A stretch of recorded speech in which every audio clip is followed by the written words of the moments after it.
கோவேறு கழுதைனா என்ன? கழுதைனா என்ன? கழுதைனா என்ன? கோவேறு கழுதைனா என்ன?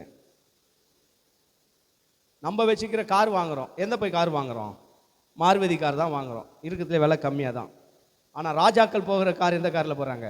பென்ஸு, ஆடி, அப்புறம் பிஎம்டபிள்யூ, அப்புறம் ஜாக்வார், இப்படி விலை உயர்ந்த காரில் தான் என்ன செய்கிறாங்க? பயணம் பண்ணுறாங்க. நம்ம வச்சுக்கிற காரு 10 லட்சம் 15 லட்சத்தில் முடிஞ்சிருது. அவங்கள போய் கேட்டால் 1.5 கோடின்றாங்க, 2.5 கோடின்றாங்க. அதே மாதிரி தான் இந்த கழுதையில் கோவேர் கழுதைனா விலையேற பெற்ற கழுதை. கோ என்றால் அரசன், அரசர்கள் போகிற கழுதை. இப்போ இயேசு எது மேலே வருகிறாரு? எது மேலே வருகிறாரு? கழுதையின் மேல் வருகிறார். ஏன் அப்படின்னா இஸ்ரவேலின் ராஜா இவர் தான். கரங்களை தட்டி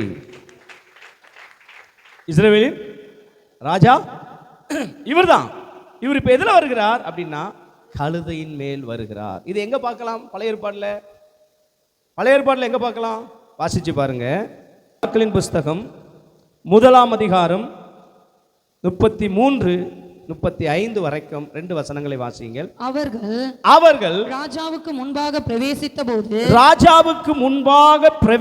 போது ராஜா அவர்களை நோக்கி நீங்கள் உங்கள் ஆண்டவனுடைய சேவகரை கூட்டிக் கொண்டு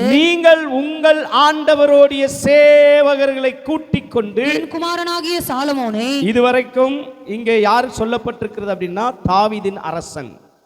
கவனிக்கிறீங்களா? புரியுதா நான் சொல்றது? இல்லை வழக்கம் போல மேலோட்டமா கழுதில போனார், ஊர்வலம் போனார் அப்படின்னா இல்லை மண்டையில் ஏறும். ஆனால் இது விளங்காது. ஏன்னா இது ஆழம். இங்கே ஏன் வந்தார் என்றதுடைய ஆழம் பழைய ஏற்பாடுலேருந்து அங்கே காட்டுறது உங்களுக்கு யாருக்கு என்ன செய்யல? சைலண்டாக இருக்கிறீங்க. இதெல்லாம் ஒரு புதுசாக தான் இருக்குதுப்பா அப்படின்னு. அப்போ இந்த யாரை குறித்து இங்கே சொல்லுகிறார் அப்படின்னா அரசனாகிய தாவீது. யாருடைய சேவகர்களை கூட்டு போக சொல்றானா? தாவீதின் சேவகர்களை கூப்பிட்டு கொண்டு போன்றார். எங்க போன்றார்னா தாவீதின் காலங்கள் கடைசி காலத்துக்கு வந்துட்டாரு. இப்போ யாரை ராஜாவாக்கணும்னா அவனுடைய மகன் குமாரனாகிய சாலமோனை அரசனாய் மாற்ற போகிறார்கள்.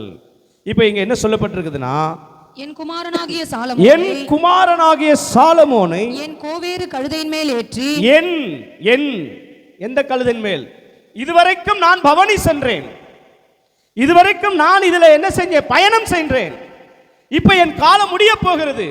இப்போ இந்த அரசர்கள் ஏற வேண்டிய கழுதையின் மேல என் குமாரனாகிய சாலமோனை. அல்லேலூயா. நான் சொல்றது எத்தனை பேருக்கு புரியுது? ஏன் இயேசு கழுதையின் மேல் பவனி வந்தார்னா அவர் உலக ராஜாதி ராஜா. கரங்களை தட்டி உன் மகனாகிய சாலமோன், குமாரனாகிய சாலமோனை என் கோவேரின் கழுதையின் மேல் ஏற்றி அவனை கீகோனுக்கு அழைத்து